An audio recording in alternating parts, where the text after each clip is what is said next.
this audio lecture, we're going to be discussing, this is the first segment of Chapter 6, disorders of fluid balance, electrolyte balance, and acid-base balance. And in this lecture specifically, we're going to be talking about fluid excess. So, before we get too much into fluid excess, I want to introduce you to the distribution of water across the body compartments. So, total water makes up about 60% of our body weight, so it's a huge proportion, right? And it's distributed across really two different compartments. An intracellular compartment that makes up about 2/3 of our water, and then an extracellular component. And so the extracellular component only makes up 1/3 of our water, but it's actually divided into three different components. And we see that its first component is the interstitial fluid, so the space in between cells and the blood. The next component is the plasma, which is a part of the blood, is the liquid part of the blood. And then the transcellular compartment is going to be anything like the serous membranes, like the pericardial fluid or pleural fluid, or even peritoneal fluid, and synovial fluid. So these transcellular, which are also called transcompartmental body fluid. Notice that on this axis over here we have osmolarity. Notice that it's consistent across all the body compartments. That's because water moves freely through the membrane, okay? And it moves according to the osmotic pressure, or the osmolarity. Osmolarity, if you don't remember from anatomy and physiology, is the concentration of active solutes in solution, and so those are going to be solutes with a charge, so like sodium, chloride, potassium, glucose, for example. Those would be solutes that are impacting water distribution, and then proteins as well.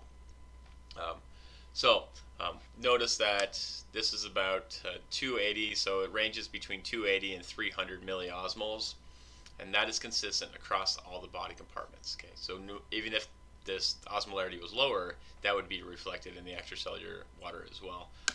It doesn't fluctuate that much because the osmolarity really dictates how our cells are operating in the function of proteins.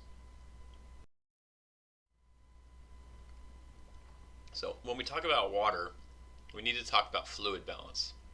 So intake has to equal output for it to be a no net accumulation of water, right? So if we have water gain coming in the forms of water and food and drink, and then we also have water from metabolic processes. So water is a byproduct, a metabolic byproduct, in the production of ATP.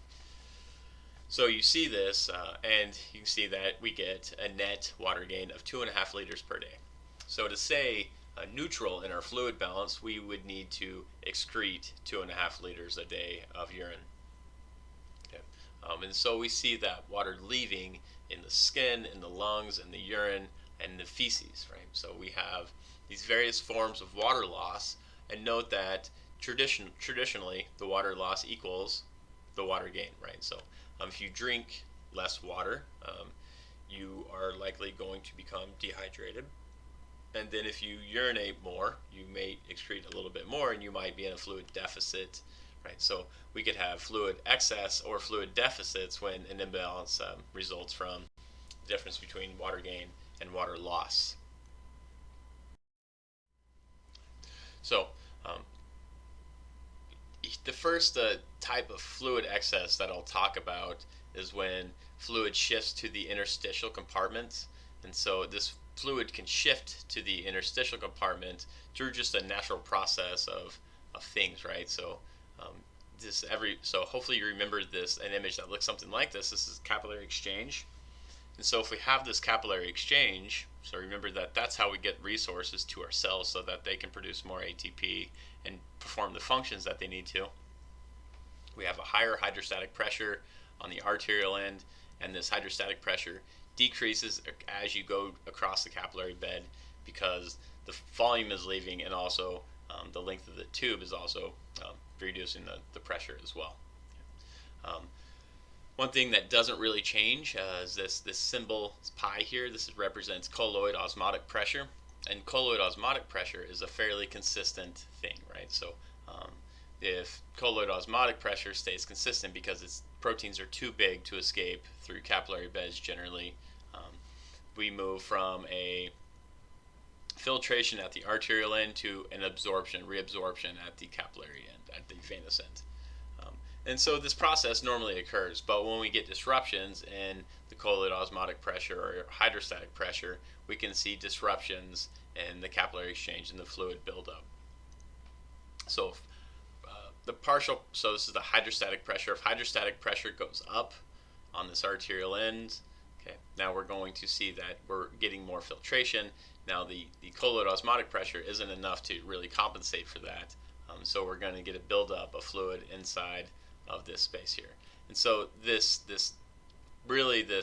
filtration can be impacted by capillary permeability, such as the case we see in inflammation events. This is why when you get stung by a bee, you get a local area of swelling, because the increased capillary permeability is leading to more water being filtered out of circulation. Okay. We could also see disruptions in the colloid osmotic pressure. For example, if we have some sort of liver disease, or we have a decrease in circulating, if we get a decrease in circulating colloid osmotic pressure, then we could see that we maybe are reducing or reabsorbing less water, and we're leaving more of it in the interstitial fluid, okay, causing the swelling. So here's an image of a foot that is swollen, and so this is called pitting edema right here, meaning that if you can press it down, it likely has fluid in it. And so the fluid, that indentation would stay for a second, and so that would be considered a localized case of edema. When we get systemic edema, meaning we're in like a anaphylactic shock type situation. So whenever I think of this, I think of the movie Hitch. Okay, and Will Smith eats some shellfish, and he's allergic to shellfish, and all of a sudden his body starts to swell in abnormal places. So his ears swell, his lips swell, his cheeks swell, and he gets paraorbital edema. Okay. That would be more of a case of anasarca. So this anasarca is a generalized edema. Okay. So the first condition that I'll talk to you about a little bit more, so we already talked about the fluid accumulation in the interstitial space. Now we need to talk about the fluid accumulation in the intravascular space, so the plasma. And so really this is going to be because intake is exceeding output, right? And this water intake can be due to a couple of reasons. Either maybe you're eating too much salt. So like, let's say you go to Whataburger for lunch, and you have a big old burger, and then you eat a bag of chips and fries, and then you have some more water with that. That is leading to fluid accumulation in your circulatory system. Now this increase in fluid is increasing your blood volume. Okay? If you increase the blood volume, that increases blood pressure. Right? So really, the peripheral resistance increases, but also the systolic blood pressure has to increase to move that blood then. So we could end up seeing really heart failure resulting from prolonged hypervolemia because it's increasing the strain on the heart. Right. So the next site where we could get this fluid excess is the cell. And so this form of fluid excess is called water intoxication. And so this is when you're drinking a lot of tap water and or pure water. So pure water is solute free. It's just H2O. And what happens is if you consume low osmolarity water or fluids, well, we'll say this is your extracellular compartment, meaning vasculature and interstitial space here. If you reduce the osmolarity of this compartment, now you have a lot of fluid here and a lower osmotic pressure compared to the cell. And so your cell, being a higher osmotic pressure because it has proteins, it has solutes in it, we're going to get the movement of water from the extracellular compartment into the cell. Now, what would the result be on the cell if we had water moving into it? Hopefully you immediately came up with cell swelling, right? And if this goes prolonged and unchecked, this can result in cell lysis and cell rupturing and cell death. Right. So kind of back to the first chapter where we started talking about cell damage. Disruption of sodium potassium pumps disrupts the movement of water, and so by not being able to pump out sodium in the cell damage part, we are increasing the osmolarity of our cell, and so that is another mechanism. That is another way we could get this intracellular accumulation. So the causes of this fluid excess can be due to the first one that we're going to talk about is psychogenic polydipsia. Psychogenic polydipsia indicates that it is central nervous system in origin, that we're getting a signal from our brain telling us to drink more and drink more and drink more. So this might be a defective or damaged osmoreceptor in the hypothalamus, okay, releasing more ADH, increasing the desire to drink. And so what you're doing in this case is you are increasing the water content of your body. Okay. Long term, this would probably lead to, first of all, it's going to lead to hypervolemia initially. Okay. The hypervolemia is going to lead to an increased interstitial fluid volume. Prolonged, if left unchecked, it's going to lead to water intoxication or intracellular fluid excess. Okay. Now we have hypertonic fluid administration, and so this would be the case that maybe you have cell swelling or a nurse grabbed the wrong bag of saline, and if we infuse a hypertonic fluid, this can lead to really cell shrinkage, because now we are delivering a solution of fluid that has a higher osmotic concentration than our body fluids, and so this is going to cause the cells to be depleted of water, and so it's going to draw the water out of the cells. And so a situation like this might be if you are stranded at sea and you drink seawater, or you're stuck on a desert island and you drink seawater. I know that happens to everybody on a pretty frequent basis, but this is why they tell you not to drink seawater if you're stranded. You're better off just drinking your urine compared to seawater. Okay? Or there's mechanisms and way to take the water from your urine without having to drink the gross urea part, other than just getting over the fact that you're drinking a waste product from your body. Okay? But this hypertonic fluid administration in seawater, so seawater has a higher concentration of salts than the rest of our body fluids, and so taking in this additional fluid results in increasing the osmotic pressure, and the tonicity moves the water out of the cell into the extracellular compartment. And now we have free water, and free water is going to be solute free, and so free water intake. So if you are fancy and you decide to drink distilled water, this distilled water is oftentimes solute free, or mineral water will be solute free, or not mineral water. So this deionized water is oftentimes free water, and that's solute free. Okay, so if you intake solute free water, okay, now you are lowering the osmotic concentration of your body, of your extracellular space, and so if it's lowering in your extracellular space, you are actually driving water into your cells through osmosis, and so this is resulting in cell swelling. And then the last one that we have is enteral feedings, and so enteral feedings are when you have a gastric feeding tube placed. And so this gastric feeding tube oftentimes is given to people in an unconscious state to maintain nutrient delivery. If the individual isn't aware that their sodium levels are increasing and they're not thirsty and they can't drink, this can lead to an accumulation of sodium concentration in their body. Okay. So those are some causes of this fluid excess. There are more, I'm sure, but these are the causes that we discussed here. Right. So we have some additional causes. We could have inadequate sodium or water elimination. And so remember that water follows sodium. And so if sodium elimination is compromised, meaning we are secreting too much aldosterone, such as the case in the first condition here, hyperaldosteronism, is going to lead to increased sodium reabsorption. Increased sodium reabsorption is going to lead to increased water reabsorption as well. So now we're not excreting enough water. Okay. Cushing syndrome increases intestinal absorption of sodium. Cushing syndrome is going to be excessive cortisol secretion.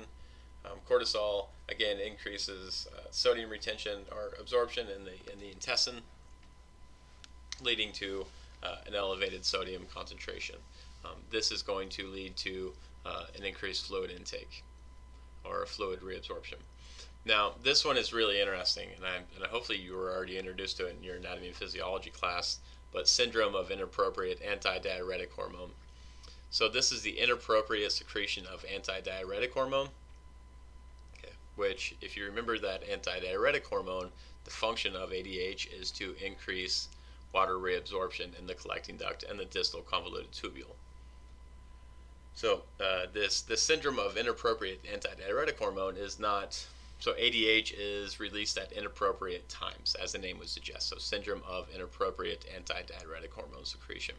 So this ADH secretion is released at inappropriate times, leading to an elevation in water absorption, reabsorption. Just like the case, so in chronic renal failure, we could see, so depending on what stage you're on, so if it's chronic kidney disease, we see that glomerular filtration decreases as it progresses. In acute renal failure, we saw the oliguric phase, and then we also see the diuretic phase. Both of those conditions, so not the oliguric or not the diuretic phase, but the oliguric phase could lead to this fluid accumulation in the body. Now we could have liver failure.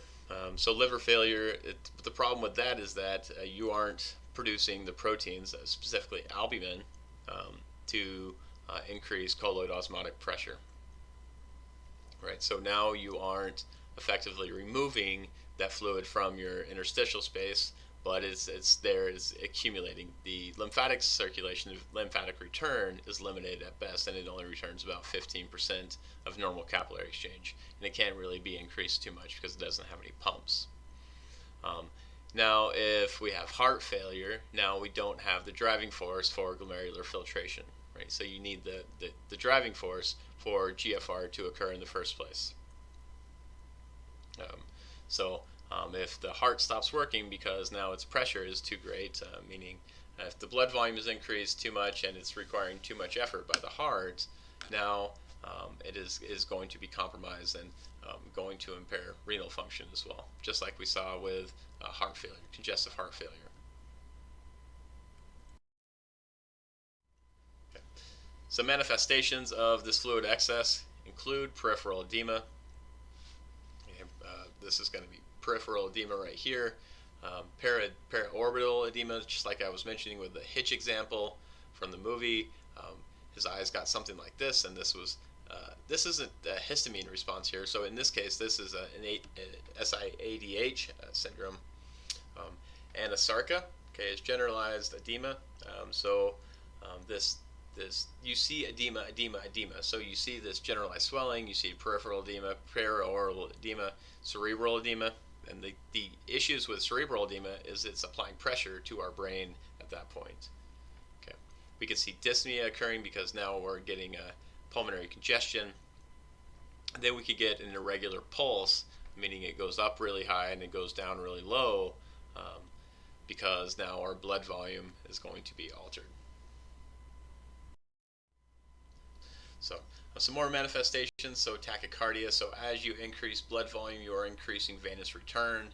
If you increase venous return, you are increasing the filling, and so the rate is going to be directly tied to venous return as well. In addition to this, we can see jugular vein distension, because now our blood pressure is getting higher, and so we're actually having difficulty clearing out the blood fast enough, and so this is resulting in distension of our veins. And the jugular vein is going to be one that you see, but all of our veins are going to be distended. Okay. Hypertension, so as blood pressure, as blood volume increases, blood pressure increases. Polyuria, so the excessive urine production. Unexplained weight gain, right? So the more water that you hold on to, the more weight that you gain. Okay, we could have lung crackles, rales and rhonchi, and those are going to be associated with the dyspnea that you see. And then one thing that you see in infants that have a fluid excess, so likely what they've done is they've altered the baby formula, and that's resulting in this fluid excess. And so if you reduce the osmolarity, reduce the content of baby formula, that's why they tell you not to really dilute baby formula, because they've got mixtures determined to be the right osmotic concentration, and if you adjust that or you alter that at all, it can result in these disorders that can create an osmotic imbalance in an infant. And if you have a fluid intake excess in an infant, it can result in a bulging fontanelle.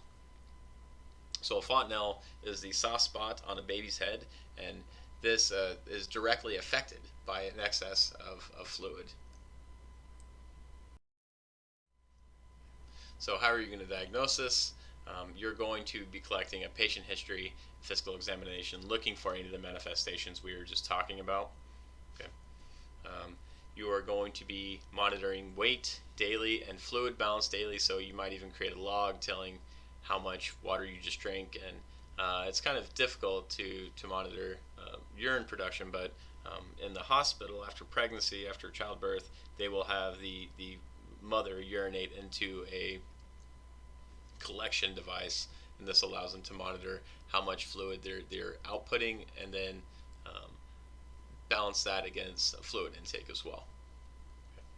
Okay. We might run lab tests, so a CBC and a urinalysis, and so the CBC we would expect the individual to display a diluted, maybe reduced concentration of red blood cells, okay, because now it is being diluted more by more fluid being in the vasculature.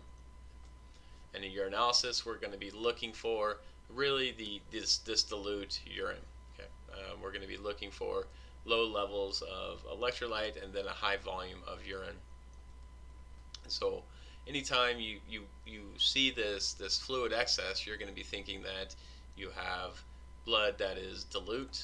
It has a low blood cell concentration, low protein concentration. The urinalysis is going to display the characteristics about the blood. So how are you going to manage / treat this disorder? You're really going to treat the underlying cause. So if it's due to a hormone such as hyperaldosteronism or Cushing syndrome, you're going to treat that underlying hormone, right? So you want to get that in check first, because that is due to that is causing the disorder. The next, so if it's another cause, then you would want to treat that other cause. The next treatment or management you would use is compression stocking. So older people oftentimes wear this on their lower legs, and so this is to reduce the distension that you see in the veins, but also to improve venous return. Now, last but not least, we might give diuretics. Okay, so diuretics would help alleviate this fluid excess and really reduce the load on the heart. So something like Lasix would be a loop diuretic, so that is decreasing the concentration gradient found in the medulla.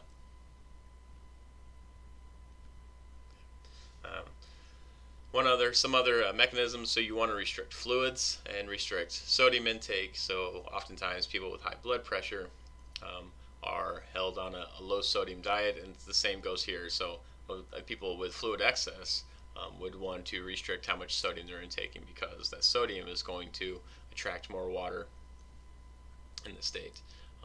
You'll want to maintain a Fowler's position. So this is Fowler's position when your head is sitting at a 90-degree angle to your lower body. And then we would want to deliver hypertonic solutions. So hypertonic solutions are going to remove some of this fluid excess. So in the example that we have, so we probably have a hypotonic solution. So we would want to remove some of this water from solution from our cells to alleviate pressure and reduce the cell swelling that we see. So that's the end of the fluid excess portion of the fluid balance lecture. So stay tuned for the fluid deficit lecture coming up next.